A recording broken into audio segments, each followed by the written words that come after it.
안녕하세요. 저는 피터라고 하고요. 오늘 카카오에서 처음 주최하는 개발자 컨퍼런스인데요. 이렇게 첫 행사임에도 불구하고 많은 분들이 와주셔서 정말 너무 감사하고요. 저는 카프카 산전수전 노하우란 주제로 발표를 하게 될 피터라고 하고요. 발표 중간중간에 돌발 퀴즈를 조금 해서 상품을 준비했으니까 잘 경청해 주시고 상품도 받아가셨으면 좋겠습니다. 먼저 제 간단한 소개를 하면은 저는 고승범이라고 합니다. 저희가 카카오에서는 주로 영어 이름을 쓰고 있기 때문에 회사에서는 피터라는 이름을 쓰고 있고요. 그리고 저는 현재 카카오 인프라팀 소속으로 근무를 하고 있습니다. 그리고 페이스북에 오픈 소스 커뮤니티들이 굉장히 많은데 카프카와 관련된 커뮤니티가 없었기 때문에 제가 한번 용기를 내서 만들어 봤고요. 지금 나름대로 잘 운영하고 있고 이번 주 주말에 첫 번째 행사도 진행합니다. 혹시 가입 안 하신 분들 계시면은 가입해 주시면 좋을 것 같습니다. 그리고 최근에 얼마 전에 제가 카프카 데이터 플랫폼의 최강자라는 책을 출판하게 되었는데요. 이게 제 첫 책임에도 불구하고 많은 분들이 이렇게 좀 도움 주셔가지고 응원해 주셔가지고 예스24에서 IT 분야 1위를 잠깐이지만 이틀 동안이지만 했었습니다. 너무 감사한 마음 가지고 있습니다. 오늘 말씀드릴 내용들은 아마 처음 공개하는 것 같은데요. 카카오에서 카프카를 어떻게 사용하고 있는지 이 현황에 대해서 좀 말씀을 드리고요. 그리고 트러블 슈팅, 제가 좀 운영을 하면서 경험했던 트러블 슈팅과 프로듀서와 컨슈머를 사용하면서 뭐 이슈가 될 만한 내용들, 그리고 운영과 관련된 내용을 발표하도록 하겠습니다. 먼저 카프카의 현황입니다. 이 현황을 먼저 설명드리기 전에 여기 오신 분들이 뭐 카프카의 전문가분들도 계실 수 있지만 뭐 처음 오시는 분들도 있으실 거예요. 그래서 간단하게 카프카에서 사용하는 용어를 좀 정리하고 넘어가겠습니다. 먼저 카프카는 프로듀서, 카프카, 컨슈머, 주키퍼 이렇게 총 4가지로 분리를 할 수가 있고요. 이 프로듀서는 카프카로 메시지를 보내는 역할을 합니다. 그리고 카프카는 프로듀서가 보낸 메시지를 저장하는 역할을 하고요. 컨슈머는 카프카에 저장되어 있는 메시지를 가져오는 역할을 합니다. 그리고 이 카프카는 분산 코디네이터 시스템인 주키퍼와 연결을 하면서 뭐 메타데이터 관리라든지 아니면은 클러스터의 노드 관리라든지 이런 것들을 주키퍼를 통해서 하고 있습니다. 그래서 만약에 카프카 클러스터를 처음 구성하신다고 하시면은 이 주키퍼 같은 경우에는 리플리케이션 방식이 커런 방식이기 때문에 홀수를 유지시켜 줘야 됩니다. 그래서 최소 수량인 3대로 구성을 해줘야 되고요.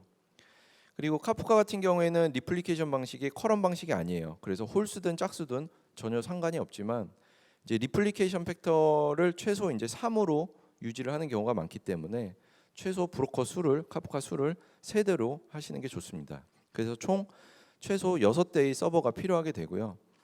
이 카프카 같은 경우에는 이제 뭐 만약에 사용량이 몰려서 서버를 증설하거나 이런 경우가 발생을 하면은 주키퍼는 그대로 내버려 두신 채 카프카만 서버를 추가해서 이렇게 스케일 아웃하는 형식으로 뭐 5대, 10대 이런 식으로 스케일 아웃 하실 수가 있습니다.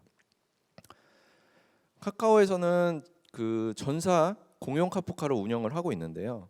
처음에 오픈했을 때 당시에는 2개의 클러스터로 약 서버는 10대 정도로 시작을 했었습니다.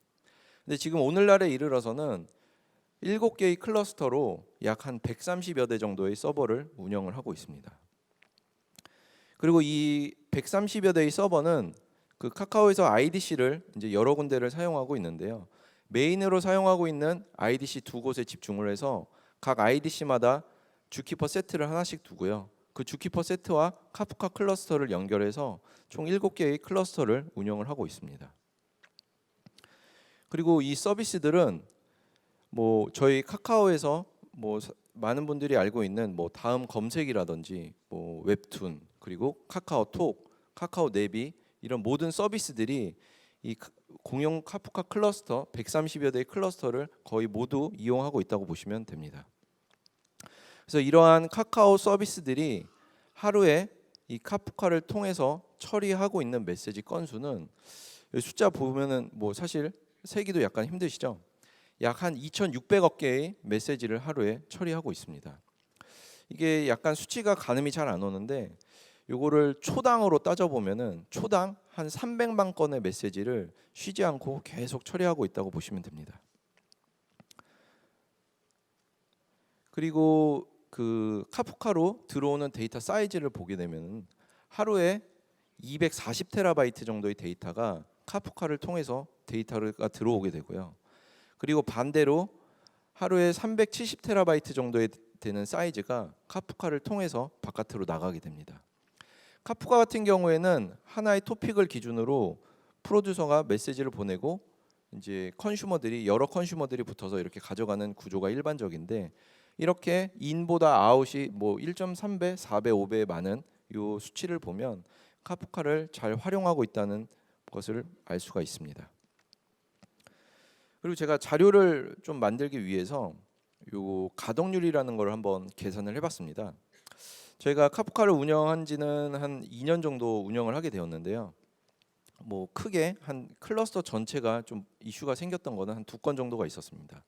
그래서 그거를 약간 이제 시간을 따져 보니까 1시간이 채 되지 않았지만 좀 이제 대략적인 시간으로 계산을 해봤을 때 가동률이 약 한 99.99% 정도 나왔습니다. 사실 이렇게 99.99%가 나온 것은 뭐 거의 잠들지 않은 서비스를 하고 있었다라고 볼 수가 있을 것 같습니다. 그리고 제가 방금 말씀드린 그 두 가지 이슈에 대해서 좀 한번 말씀드리겠습니다. 첫 번째로 슈링킹 ISR입니다. 근데 여기서 이제 그 ISR이 뭔지 한번 좀 간단하게 보고 넘어가야 되는데요. ISR은 인싱크 리플리카라는 첫 글자를 따서 ISR이라고 부르게 됩니다. 이 용어 자체는 뭐 다른 어플리케이션에서 많이 쓰이는 용어는 아니고요. 카프카에서 특화돼서 사용하는 용어 중에 하나입니다. 그리고 이게 리플리케이션이 되어 있기 때문에 똑같은 구성원이 있기 때문에 이 구성원을 분류를 해줘야 됩니다. 그래서 카프카에서는 이 리플리케이션 분류를 위해서 리더와 팔로워로 분류를 하고 있고요. 이렇게 분류된 만큼 각각의 역할이 다르게 됩니다. 그래서 리더는 읽고 쓰기를 주로 하고 있고요. 그리고 팔로워들은 그 리더랑 주기적으로 동기화하는 작업을 하게 됩니다. 그리고 ISR이 이제 생겨난 이유 자체가 이게 가장 중요한 이유인데 ISR의 구성원만이 리더의 자격을 가질 수 있기 때문입니다. 내용이 조금 어려울 수 있어서 제가 그림을 준비를 했습니다. 이렇게 카프카 클러스터가 있다고 가정을 하고요. 거기에 브로커 세대가 있다고 가정을 하겠습니다. 그리고 리플리케이션 팩터는 3이라고 가정을 하겠습니다. 그리고 여기에는 카프카에는 토픽이 뭐 피터 다시 토픽이라는 토픽이 3개가 있고요. 그리고 이 토픽은 파티션이라는 단위로 쪼개질 수가 있습니다. 그래서 뭐 1개서부터 뭐 10개, 20개, 20개 뭐 이런 식으로 쪼개질 수가 있는데 여기선 예제를 위해서 제가 파티션 하나로만 표시를 했습니다. 파티션 1은 여기 보시는 것처럼 0번부터 시작하게 됩니다. 그래서 요거는 토픽 하나에 파티션 하나를 나타내고 있는 것입니다. 그리고 앞에서 말씀드린 것처럼 리더와 팔로워가 있기 때문에 리더는 제가 별도로 노란색으로 표시를 했습니다. 그리고 이 리더와 팔로워들을 이렇게 그룹핑하고 있는 이것이 바로 ISR이라고 하는 것입니다. 그래서 브로커 1번이 예를 들어서 장애가 발생을 하게 되면 리더가 문제가 생긴 거잖아요. 그렇게 되면 이런 식으로 팔로워 중에 하나로 새로운 리더가 넘어가게 됩니다. 그리고 잠깐 보셨을지 모르겠지만 이렇게 ISR이 축소가 됐어요. 이렇게 ISR이 축소되는 거를 카프카에서는 슈링킹 ISR이라고 합니다. 그런데 제가 이 카프카를 운영하고 있었는데 어느 날 갑자기 브로커 서버에 뭐 문제가 있냐 아니면은 뭐 이런 식의 문의가 왔었어요. 뭐 메시지가 보내는데 메시지가 잘 안 간다. 아니면은 뭐 메시지를 가져오는데 잘 못 받는다. 뭐 이런 식으로 문의가 왔어요. 그래서 저희 같은 경우에는 이제 운영을 하면서 그 조그만한 문제가 생기더라도 바로 알람을 받을 수 있도록 설정을 했었는데요. 그래서 한번 서버 전체적으로 상태를 봤습니다. 근데 알람은 전혀 안 왔기 때문에 서버 전체적으로 봤는데 서버 뭐 다운된 것도 하나도 없이 모두 잘 동작을 하고 있었습니다. 근데 이제 보통 이제 그래프 하나를 이용해서 이렇게 그래프를 보는데 인이랑 아웃 쪽에 데이터가 그래프가 약간 좀 이상한 현상이 보이기 시작했습니다. 그래서 뭔가 이상을 감지하고 그 브로커 서버에 전체 로그인을 해서 로그를 보기 시작했습니다. 근데 여기서 보시면은 여기 로그 레벨이 이제 인포라고 찍혀 있잖아요. 카프카에서는 로그 레벨이 총 3단계로 나눠져 있습니다. 인포, 워닝, 에러 이렇게 나눠져 있는데 인포는 정말 말 그대로 인포성 로그이고요. 워닝은 경고성, 그리고 에러는 정말 카프카에 문제가 생겼을 때 발생한 로그입니다. 근데 저희 같은 경우에는 이 인포성 로그를 제외하고 워닝 또는 에러 메시지가 브로커 로그에 한 줄 기록되자마자 바로 알림을 받을 수 있도록 알람 설정을 해놨었는데 지금 보시는 것처럼 인포성 로그였기 때문에 저희가 알람을 미리 받지 못했었습니다. 그리고 이 로그를 보면 여기 이제 브로커 5번 쉬링킹 ISR이 발생을 했고 이 토픽에 대해서 이렇게 축소되는 이런 이슈가 발생을 했던 거죠. 그래서 요거를 약간 시각화해서 보면은 클러스터 내에 브로커들이 여러 대가 있었는데 브로커 5번이 오동작으로 인해서 모든 ISR 자기가 가지고 있던 파티션에 대해서 모든 ISR을 축소하는 현상이 발생을 했습니다. 그리고 이 브로커 5번이 자기가 가지고 있던 파티션에 대해서 리더를 다 가져가 버렸기 때문에 다른 브로커들은 이 브로커 5번과 리플리케이션을 해야 되는데 이 리플리케이션이 안 되는 이런 에러가 발생을 하고 있었던 거죠. 그래서 이 증상은 저희가 당시에 사용하고 있었던 0.10.1.0의 버그였고요. 그리고 저희가 이제 이 내용을 확인했을 때 이미 상위 버전이 릴리즈되어서 이 버그에 대해서는 픽스가 되었던 상황이었습니다.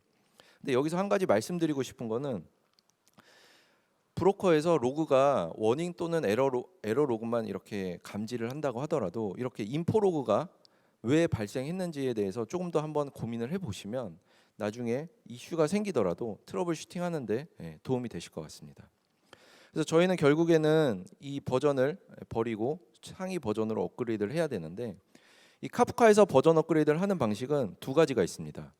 첫 번째로는 다운타임을 가질 수 있는 환경이랑 그리고 다운타임을 가질 수 없는 환경 이렇게 크게 두 가지로 나눌 수가 있는데 다운타임을 가질 수 있는 환경은 정말 심플하게 작업을 할 수가 있습니다. 모든 브로커를 다 내려버리고 최신 버전으로 업그레이드 한 다음에 브로커를 그냥 실행해주면 업그레이드가 끝나게 되죠.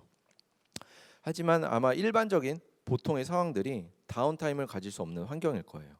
이런 상황에서는 클러스터 내 브로커를 한 대씩 내렸다가 버전 업그레이드하고 올리고 내렸다가 버전 업그레이드하고 올리고 이런 식으로 작업을 진행해 주셔야 됩니다. 그래서 전체 클러스터는 다운되지 않은 상태에서 한 대씩 버전 업그레이드를 진행해야 됩니다.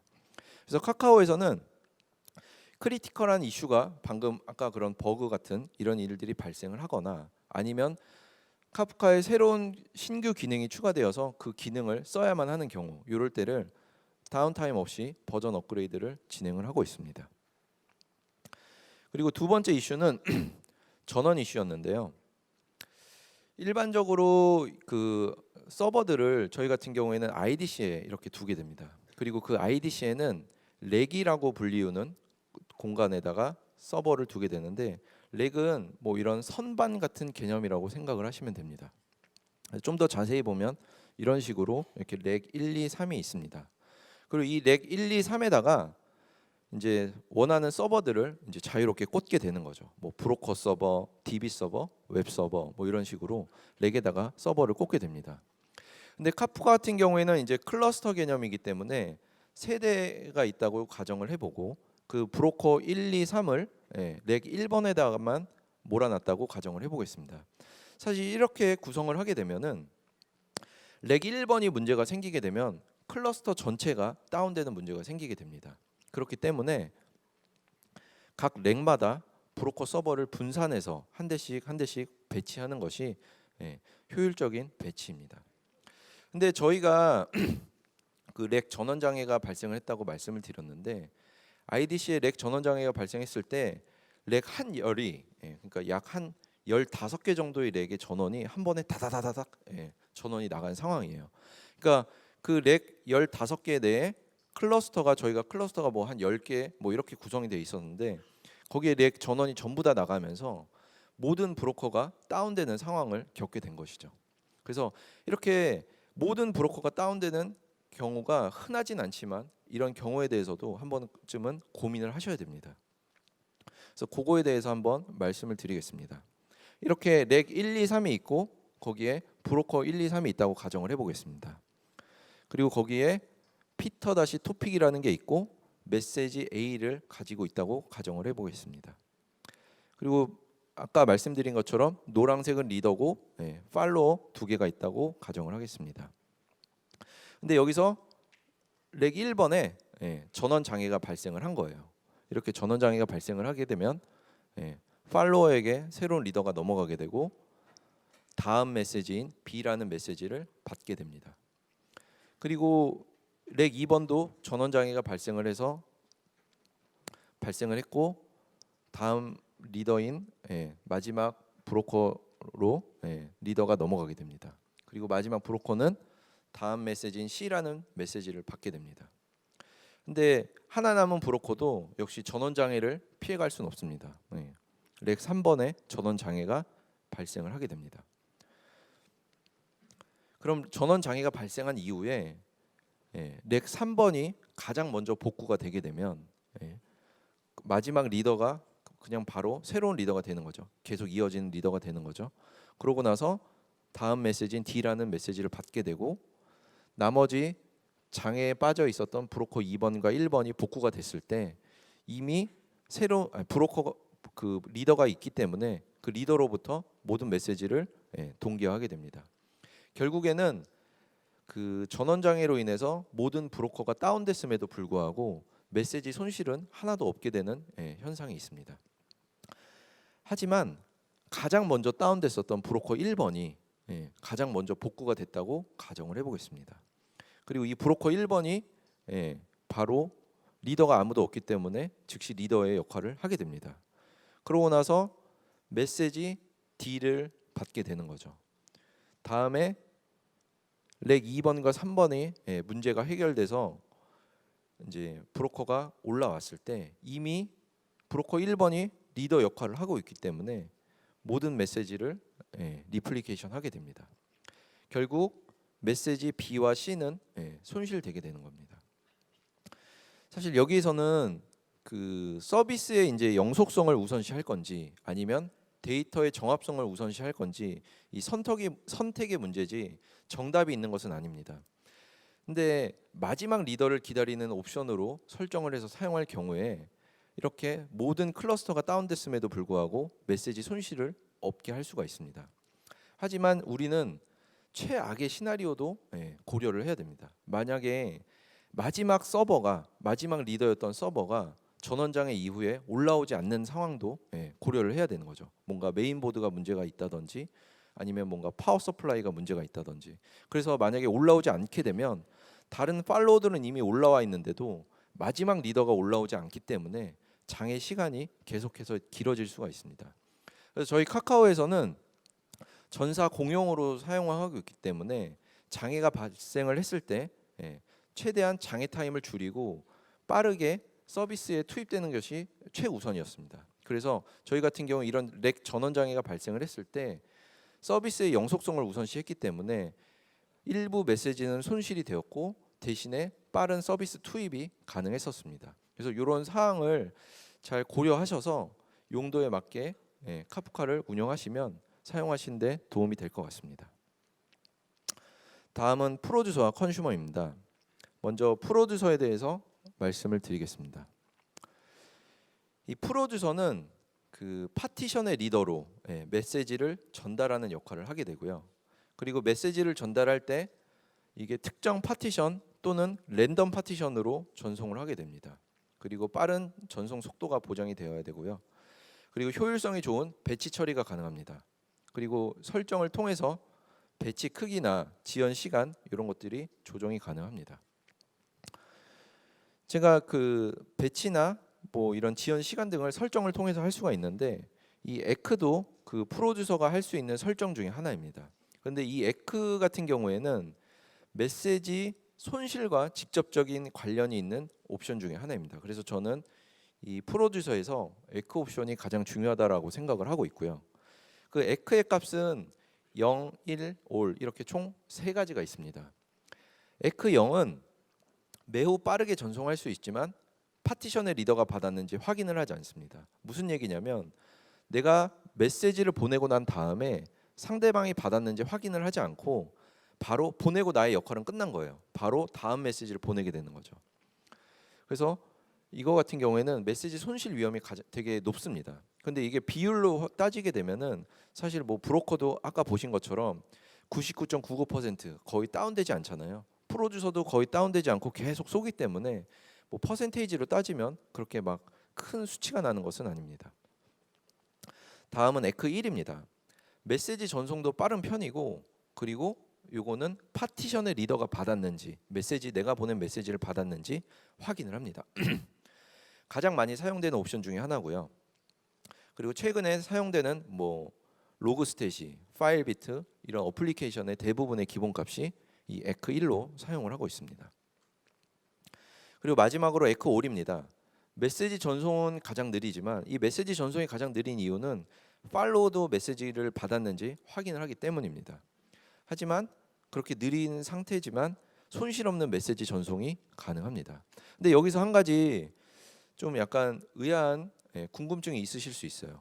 에크 1이 분명히 리더가 받았는지 확인을 했는데 왜 올이라는 옵션이 있어서 손실 없는 메시지 전송이 가능한지 요거에 대해서 좀 자세히 말씀드리겠습니다. 프로듀서가 에크 1이라는 값으로 메시지를 보낸다고 가정을 해보겠습니다. 그리고 이렇게 브로커가 세 대가 있고요. 그리고 거기에는 피터 다시 토픽이라고 똑같은 토픽이 세 개가 있습니다. 그리고 마찬가지로 리더와 팔로워가 있게 되죠. 그리고 프로듀서는 리더에게 메시지 A라는 메시지를 전달하게 됩니다. 그리고 리더는 메시지를 저장하게 되고요. 그리고 저장한 상태에서 내가 메시지를 잘 받았다고 프로듀서에게 알려줍니다. 에크를 보내주게 되죠. 그리고 이 프로듀서 동작과 달리 브로커 내부 동작에 의해서 팔로워들과 리플리케이션이 일어나게 됩니다. 그리고 프로듀서는 다음 메시지인 B라는 메시지를 전송하게 됩니다. 그리고 리더는 그 메시지를 받고 난 다음에 에크를 날려주게 되죠. 그리고 나서 이 내부적으로 그 리플리케이션이 일어나려고 하려는 찰나, 그러니까 프로듀서한테 에크는 보내줬고 내부적으로 리플리케이션이 일어나려는 찰나, 사실 요거는 뭐 0.00 밀리세컨드 단위에 일어날 수 있는 일이긴 합니다. 요 찰나에 브로커 1번이 다운돼 버리는 거죠. 다운이 되게 되면 리더가 없어졌기 때문에 팔로워 중에 하나가 새로운 리더 역할을 하게 됩니다. 그리고 프로듀서는 리더에게 다음 메시지인 C라는 메시지를 보냅니다. 내가 B라는 메시지까지 보내고 에크를 받았기 때문에 C라는 메시지를 전송하게 되는 거죠. 프로듀서는 C라는 메시지 저장하게 되고 에크를 보내게 됩니다. 그리고 D라는 메시지 받게 되고, 그러고 나서 브로커 1번이 원래 리더였던 브로커 1번이 장애가 복구돼서 올라왔을 때 자기가 올라오고 나니까 이미 리더가 있어요. 그러니까 그 리더로부터 리플리케이션이 일어나게 됩니다. 결과적으로 프로듀서가 리더가 받았는지 매번 체크를 하고 에크를 받았지만 결과적으로 이렇게 메시지 손실이 발생을 하게 됩니다. 사실 요거 비율로 따지면 뭐 99점 뭐 몇 퍼센트 이렇게 나올 것 같긴 한데, 만약에 정말 중요한 이런 0. 몇 퍼센트의 오차도 허용하고 싶지 않다고 하시면은 프로듀서에 사용하실 때 에크를 올이라는 값을 사용하셔서 하시게 되면은 손실 없는 메시지 전송이 가능합니다. 자, 여기서 돌발 퀴즈 한번 나가겠습니다. 그 프로듀서가 먼저 손 드시면 됩니다. 프로듀서가 프로듀서 그 제가 에크 옵션을 말씀드렸는데 그 에크 옵션 중에서 가장 많이 사용하는 옵션이 값이 뭐라고 했나요? 저분이 조금 빨리 하셨대요. 예, 맞습니다. 저 끝나고 상품 받아가시면 될 것 같습니다. 돌발 퀴즈 또 있으니까 잘 들어주시기 바랍니다. 그리고 이제 다음으로 제가 운영하다 보니까 특정 부서에서 특정 파티션이 이상하다는 메시지가 왔습니다.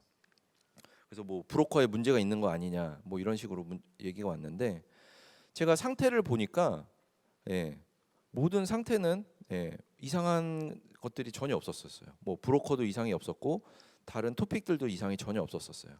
그런데 그 토픽이 이상하다라는 그 토픽만 제가 이제 그래프를 보니까 이런 식으로 이 파티션별로 균등하게 분배가 안 되는 거를 확인을 할 수가 있었습니다. 지금 이렇게 특정 일정 시간 동안 한쪽 파티션으로 이렇게 메시지들이 몰리는 상황을 볼 수가 있죠. 그래서 이거를 확인하다 보니까 해당 부서에서는 프로듀서에 키라는 옵션을 넣어서 사용하고 있었던 거였고요. 그 키라는 옵션이 뭔지 간단하게 좀 말씀을 드리겠습니다. 이 프로듀서가 그 토픽의 파티션으로 메시지를 보내게 될 때 키라는 옵션을 사용할 수가 있게 되고 그 만약에 키라는 옵션을 뭐 예를 들어서 제가 A라는 옵션을 줬는데 이 A라는 옵션을 줘서 메시지를 쏘게 되면 이 파티션이 두 개가 있음에도 불구하고 하나의 파티션으로만 메시지를 보내게 됩니다.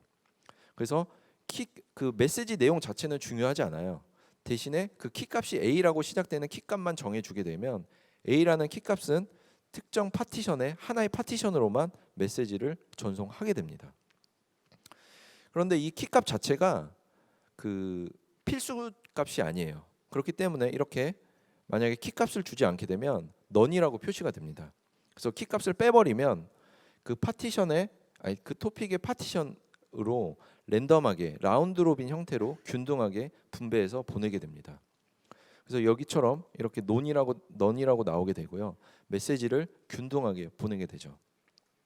그래서 아까 같은 이슈 때 그 키값을 굳이 필요하지 않았기 때문에 키값을 제거하고 나서는 요 뒤에 빨간 테두리에 보시는 것처럼 그 토픽 파티션별로 이렇게 균등하게 분산이 되는 것을 알 수가 있습니다. 그래서 프로듀서 옵션 사용하실 때 그 키값을 뭐 필요로 하시면 특정 파티션으로만 보내야 된다라는 뭐 그런 게 필요하시면 키값을 넣어서 사용하시면 되고 그렇지 않으면 대부분 그냥 빼버리시고 사용을 하시면 이렇게 균등하게 분산시켜서 메시지를 보낼 수가 있습니다. 다음은 컨슈머입니다. 이 컨슈머에서 돌발 퀴즈가 또 나갈 예정이니까 잘 들어주시기 바랍니다.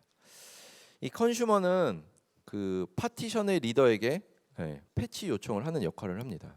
그리고 컨슈머는 위치를 기록하고 있는 그 오프셋으로부터 메시지를 가져오는 역할을 하게 됩니다. 그러니까 이 오프셋은 그러니까 쉽게 얘기하면 그 포지션, 위치 정보라고 보시면 돼요. 그 숫자로 표시되어 있고요.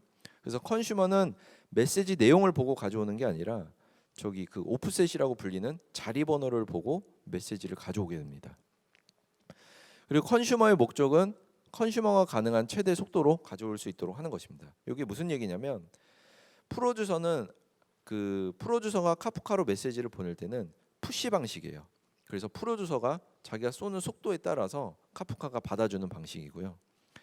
그리고 카프카에서 컨슈머 구간은 사실 카프카가 이걸 푸시 방식으로 할지 풀 방식으로 할지 고민을 했는데 카프카가 푸시 방식으로 하게 되면은 컨슈머가 메시지를 가져가는 거를 카프카가 속도를 제어하게 돼요. 그래서 요거는 약간 불합리하다라고 생각을 해서 카프카에서 메시지를 가져가는 컨슈머는 풀 방식으로 가져가게 됩니다. 그래서 컨슈머 리소스가 최대한 자기가 허용하는 범위 내에서 최대한 빠른 속도로 카프카로부터 메시지를 가져갈 수 있는 구조입니다. 그래서 메시지를 가져가는 그 오프셋과 관련된 내용을 잠시 살펴보면 그 토픽의 파티션에 하나의 파티션이라고 가정을 해보고 그 안에 메시지가 A, B, C, D가 들어 있습니다. 그리고 이 A, B, C, D는 오프셋 0, 1, 2, 3, 4 이런 식으로 위치가 기록이 되어 있죠. 그리고 이 컨슈머는 그 메시지 A, B, C, D 이 메시지를 보고 가져오는 게 아니라 저기 보이시는 오프셋 0번, 오프셋 1번, 오프셋 2번, 오프셋 3번 이 순서대로 메시지를 가져오게 됩니다. 그래서 파티션이 하나인 경우에는 컨슈머가 메시지를 가져올 때 정확하게 순서가 보장됩니다. 근데 저희는 이제 그 카프카 같은 경우에서는 하나의 토픽을 여러 개의 파티션으로 나눠서 사용하는 게 일반적인데요. 2개 또는 3개 뭐 이런 식으로 나눠서 사용을 하게 됩니다. 그래서 그 여기 보시면은 이제 일반적으로 저도 이게 처음에 좀 약간 혼돈스러웠던 개념인데 컨슈머가 파티션 0번에 오프셋 0번 메시지 가져오고 파티션 1번에 0번 오프셋 메시지 가져오고 이런 식으로 순서대로 하나 가져오길 원했는데 이런 그 컨슈머는 파티션의 번호는 전혀 관여하지 않고 단지 그 파티션의 오프셋 순서만 보장하게 돼 있습니다. 그래서 여기 보시면 그 B와 C라는 메시지를 가져왔는데 그 파티션 1번에 대해서 오프셋 순서대로 가져왔잖아요. 그리고 A랑 D라는 메시지를 가져왔는데 파티션 0번에 대해서 오프셋 순서대로 가져왔어요. 그러니까 그 파티션에 대해서는 오프셋 순서대로 가져오지만 파티션 순서는 전혀 관여를 하지 않습니다. 그래서 이렇게 순서가 파티션을 여러 개 사용하게 되면 메시지 순서가 약간 꼬일 수가 있게 되는데 이러한 경우는 만약에 이러한 게 싫으시다면 그 메시지에다가 특정 필드에 뭐 타임 스탬프라든지 이런 것들을 넣으셔가지고 저장하시면서 저장하실 때 순서를 정렬해서 저장을 하시게 되면 메시지 순서대로 저장을 하실 수가 있게 됩니다. 다음은 컨슈머 그룹인데요. 이 컨슈머 그룹은 하나의 토픽을 여러 컨슈머들이 구독을 할 수가 있게 해줍니다. 그래서 이 컨슈머 그룹을 만듦으로 인해서 그룹핑이 가능하고 컨슈머를 확장할 수가 있게 됩니다. 프로듀서가 그 토픽으로 보내는 그 메시지 비율이 갑자기 높아진다면 컨슈머는 프로듀서의 속도를 따라가지 못하게 됩니다. 이 얘기가 무슨 얘기냐면 예를 들어서 프로듀서가 초당 10개의 메시지를 보낸다고 가정을 하고요. 컨슈머는 초당 10개의 메시지를 가져오게 구성이 돼 있다고 가정을 하겠습니다. 근데 뭔가 이벤트나 갑작스런 뭐 스팟성으로 프로듀서가 초당 한 1000개의 메시지를 막 보내게 되면 컨슈머는 초당 10개만 가져오게 설계가 돼 있었기 때문에 프로듀서가 보내는 메시지의 속도를 따라갈 수가 없게 됩니다. 그렇기 때문에 이 컨슈머 그룹 안에 컨슈머 인스턴스만 추가를 해줌으로써 컨슈머 확장이 가능하게 됩니다. 그래서 이 파티션이 예를 들어서 이렇게 3개가 있을 때 컨슈머가 이 컨슈머 그룹 01이라는 컨슈머 그룹에 컨슈머가 하나가 있게 되면 각각의 파티션은 하나의 컨슈머가 전부 다 메시지를 가져오는 구조가 됩니다. 하지만 파티션 3개에 컨슈머 3개를 이렇게 놓게 되면은 하나의 파티션에 하나의 컨슈머가 1대1로 매핑이 돼서 각자 메시지를 파티션마다 가져올 수가 있게 됩니다. 근데 뭐 만약에 뭐 예를 들어서 좀 더 빠른 속도로 컨슈밍 하고 싶다라고 하셔서 여기 컨슈머 그룹 01에 컨슈머 04를 이렇게 만약에 추가를 하시게 되더라도 파티션 하나의 컨슈머만 연결되기 때문에 이렇게 추가된 컨슈머는 일하지 않고 놀고 있게 됩니다. 만약에 그런 상황이 발생을 하게 되면 파티션을 하나를 더 늘려주셔서 동일하게 4개씩 맞춰주시게 되면 빠른 컨슈밍이 가능하게 됩니다.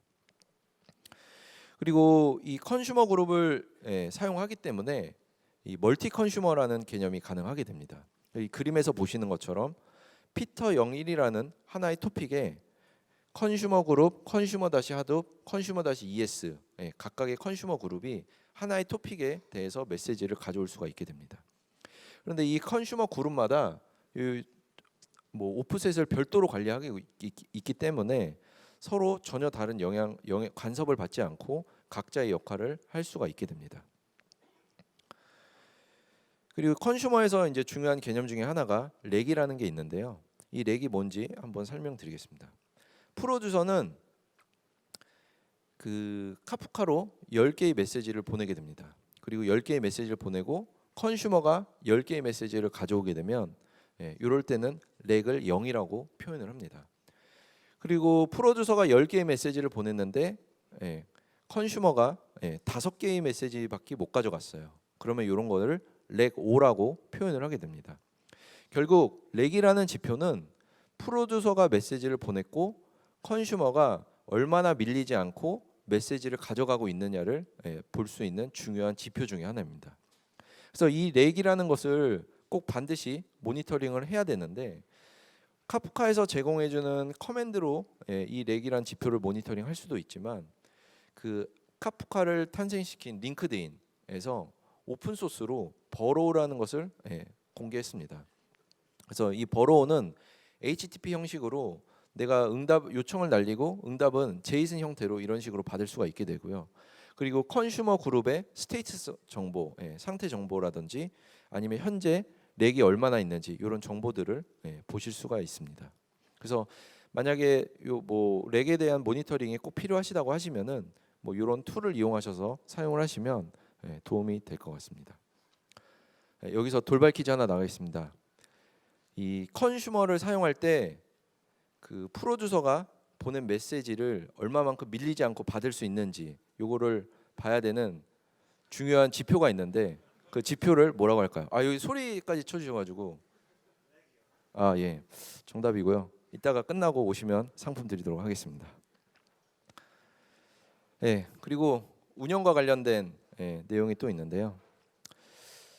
사실 저희는 이 전사 공용으로 카프카를 운영하고 있기 때문에 좀 뭐 여러 가지 상황들에 대해서 고민을 하게 됩니다. 그 중에 하나가 이 미사용 토픽에 대한 고민이었는데요.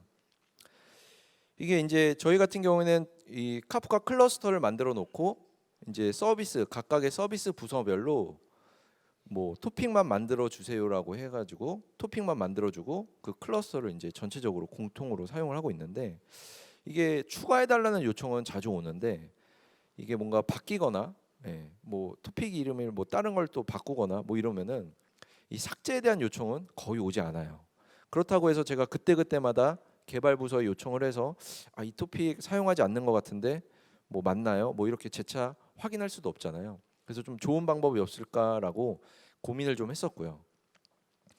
그래서 그런 고민을 하던 찰나에 저희가 그 카프카 모니터링을 위해서 JMX 값을 수집을 하고 있었던 게 있었는데 그 JMX 값 중에 토픽의 상태값과 관련된 그 매트릭 값들이 있었어요. 그래서 그 매트릭 값을 이용해서 저장을 추가적으로 했고 그리고 그 저장된 데이터를 스토리지에 저장해 놓고 1배치를 통해서 특정 조건에 맞는 토픽들, 그러니까 뭐 예를 들면 뭐 미사용한 걸로 보이는 토픽, 뭐 10일 동안 미사용한 토픽들, 뭐 15일 동안 미사용한 토픽들, 뭐 이런 조건을 만들어서 그 조건에 맞는 토픽들은 일괄적으로 삭제하도록 설계를 했습니다. 근데 이렇게 하더라도 뭐 진짜 실수로 중요한 토픽을 삭제할 수도 있게 되잖아요. 그래서 여기 보시는 것처럼 이제 특정 토픽들에 대해서 뭐 삭제되기 3일 전입니다. 그러니까 중요한 토픽을 삭제하면 큰일 나잖아요. 뭐 삭제하기 이틀 전입니다. 삭제되기 뭐 1일 전입니다. 1일 전입니다. 뭐 이런 식으로 알람을 추가적으로 줘가지고 중요한 토픽들은 삭제되지 않도록 이렇게 시스템을 만들어서 운영을 하고 있습니다. 한번 제가 오늘 말씀드린 내용들을 좀 마무리 지어 보면 그 브로커에 특정한 이슈들이 생겼을 때 물론 여러 가지 옵션인 뭐 매트릭 값이라든지 뭐 이런 것들을 확인을 해야 되는데 로그를 보는 게 저는 가장 중요하다라고 생각을 하고요. 그리고 워닝이나 에러 로그들도 물론 중요하지만 이 인포 로그가 왜 남았는지 뭐 이런 것들도 한번 다시 되새겨 보면 이슈를 해결하는데 좀 큰 도움이 되지 않을까 생각합니다. 그리고 운영하시는 환경에 따라서 서비스의 영속성과 데이터의 정합성 이런 것들을 잘 판단하셔서 사용하시면 좋을 것 같고요. 그리고 프로듀서와 컨슈머에 대해서 그런 주의 사항들 고려하셔서 사용하시면 좋을 것 같고요. 그리고 제가 이 카프카를 운영하면서 저희 카카오에 계신 그 개발자분들하고 한 번씩 이렇게 여쭤봐요. 이제 카프카 사용하지 않으시다가 이렇게 새로 처음 사용하게 되었는데 이렇게 사용하면서 어떤 생각이 드냐, 뭐 만족하냐, 뭐 이런 것들을 물어보시면 뭐 제가 그렇게 물어봐서 그런지 모르겠는데 대부분들 다들 만족한다고 하세요. 그렇기 때문에 뭐 여기서도 뭐 고민하시는 분들이 있거나 뭐 이러시면은 뭐 사용하시는 비즈니스 아니면 개발 플랫폼 안에 이 카프카를 적극적으로 활용을 하셔서 좋은 활용을 하셨으면 좋을 것 같습니다. 제 발표는 여기까지고요. 그 경품이 또 남아 있기 때문에 처음 질문 주시는 분에게 상품 드리도록 하겠습니다. 질문 받도록 하겠습니다. 제일 먼저 손 드셨네요.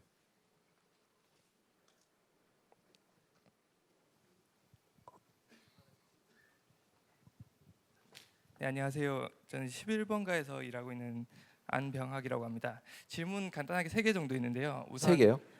네, 간단하게 그 첫 번째는 그 클러스터를 지금 2개에서 7개로 늘렸는데 네네. 클러스터를 이렇게 굳이 나누는 이유가 있는지랑 그리고 네. 그 클러스터를 나눈 기준이 네. 궁금하고요. 네. 그리고 그 메이저 버전 업데이트 할 때 네. 그 다운타임 어쩔 수 없이 가져야 되는 그런 경우는 없었는지랑 네. 그리고 세 번째 질문은 그 지금 카카오에 적용하면서 베스트 프랙티스가 있는지 가장 효과적으로 네. 적용하는 사례가 있으면 좀 소개 좀 해주셨으면 좋겠습니다. 일단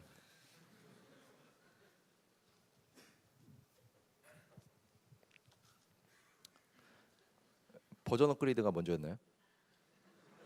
네? 클러스터 나누는 거. 클러스터 나누는 거는 일단은 저희는 뭐 개발 클러스터랑 그리고 뭐 약간 이제 센터별로 크게 좀 나눠 놨고요. 근데 클러스터 나누는 목적 자체는 사실은 뭐 하나의 클러스터 뭐 그 저도 이제 웹서핑을 하다 보니까 뭐 링크드인 같은 경우에는 하나의 클러스터에 60개의 브로커를 둔다고 하더라고요. 근데 제가 한 30개 정도까지 하나의 클러스터에 30개 정도로 운영을 하다 보니까 이게 뭔가 버전 업그레이드라든지 또는 기타 컨피그를 바꿔야 될 경우가 있어요. 그러면은 그 클러스터 내 모든 브로커들을 한 번씩 다 롤링 리스타트를 해줘야 돼요. 그러다 보니까 만약에 60대면은 컨피그 한 번 바꿨는데 60대를 롤링 리스타트 한 다음에 바꿨는데 뭔가 잘못됐어요. 그럼 또 다시 바꿔야 되잖아요. 그럼 또 다시 60대를 롤링 리스타트를 해줘야 되는 거예요. 그러니까 이게 너무 번거롭다 보니까 저는 그냥 저 개인적으로 하나의 클러스터에 너무 많은 서버가 있기보다는 하나의 클러스터 내에 뭐 20대 또는 30대 정도를 맥스로 놓고 그 클러스터가 꽉 차면 별도의 클러스터를 만들어서 운영하는 방식으로 운영을 하고 있습니다. 그리고 롤링 업그레이드 같은 경우에는 저희가 이미 아까 제가 말씀드린 것처럼 카카오와 관련된 거의 모든 서비스들이 전부 다 이 카프카를 쓰고 있는 환경이에요. 그렇기 때문에 그렇게 다운타임을 가질 수가 없어요. 그래서 뭐 약간 좀 힘들긴 하지만 테스트 환경을 만들어 놓고 거기서 충분한 테스트를 해놓은 다음에 그 다음에 버전 업그레이드를 하는 방식으로 활용을 하고 있습니다. 그리고 베스트 프랙티스는 사실 지금 제가 만들어 놓은 환경이 베스트 프랙티스라고 생각을 했었어요. 근데 이게 점점 부하가 생기고 사용량이 많아지면서 지금 뭐 여러 가지로 아직 조금 뭐 테스트가 완벽하게 안 돼서 좀 말씀드리긴 어렵지만 좀 여러 가지로 지금 테스트를 하고 있거든요. 그래서 그런 게 좀 정리가 되면 뭐 제가 나중에 베스트 프랙티스도 한번 공유할 수 있는 기회가 있었으면 좋겠습니다. 끝나고 상품 드리겠습니다. 상품이 더 있다는데요. 질문.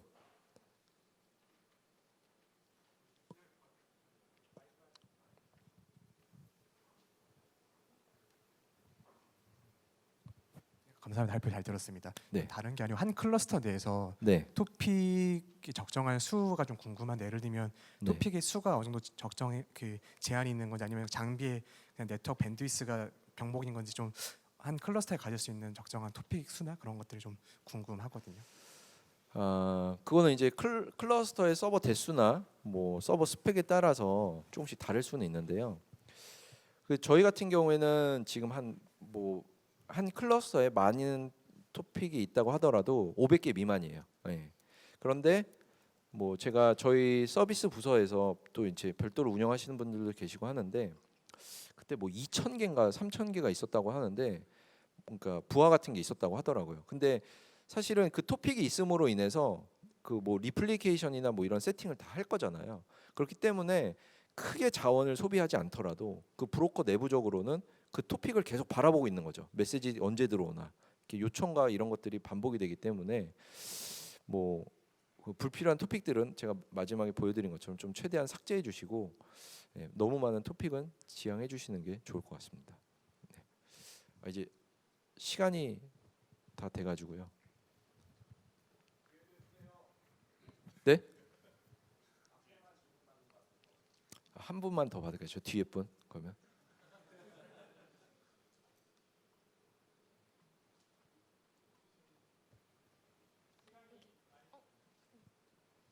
시간이 많이 지나서요. 요번까지만 받고 어디 밖에 안 나가실 테니까 요 안에서 질문 더 받도록 할게요. 네. 네, 감사합니다. 제 개인적으로 저는 이제 레비뎀큐를 RPC 용도로 사용 중인데 네네. 이게 카프카의 경우는 네. 제가 알기로 그 순서 보장이 아까 말씀하신 것처럼 네. 파티션의 네네. 하나의 컨슈머였나요? 네네. 네, 그 순서 보장이 그런 식으로 되는 걸로 알고 있어서 네. 이게 카프카 도입이나 이런 걸 고민 중인데 혹시 개인적으로 네. 카프카를 순서가 보장이 되어야 되는 RPC 패턴에서 사용할 때 네. 이거를 추천하는지 안 하시는지 그게 좀 궁금합니다. 혹시 주위에 사례나 이런 것들이 있으면. 네. 제가 사실 그 내부에서 회사 내부에서 카프카뿐만 아니라 레비덴큐도 같이 운영을 하고 있어요. 그래서 이제 뭐 많은 비교들을 좀 하게 되고 이렇게 하는데 뭐 만약에 그 카프카를 사용하시고 싶으시면은 이제 아까 말씀드린 것처럼 하나의 토픽으로 사용을 하시면 이제 순서 보장도 정확하게 되고 원하시는 기능들을 사용하실 수가 있어요. 그리고 레비뎀큐를 사용하시는 것보다 카프카의 토픽을 하나로 파티션을 하나로만 사용하시면 스루풋도 더 높이 더 많이 나와요. 그렇기 때문에 스루풋이 높거나 뭐 이런 상황이시라면 카프카를 파티션 1로 사용하시면 좋을 것 같고요. 그리고 굳이 레비덴큐에 문제가 없는 상황이라면 제가 볼 때는 레비덴큐가 더 기능들은 더 많이 가지고 있거든요. 그렇기 때문에 그냥 레비덴큐 사용하시는 게 좋을 것 같습니다. 감사합니다. 그리고 발표는 제가 여기까지 하고요. 혹시 카프카 관련돼서 질문 있거나 이러신 분들은 저희 그 페이스북 유적으로 가입해 주시고 질문 주시면 제가 답변 드리도록 하겠습니다. 감사합니다.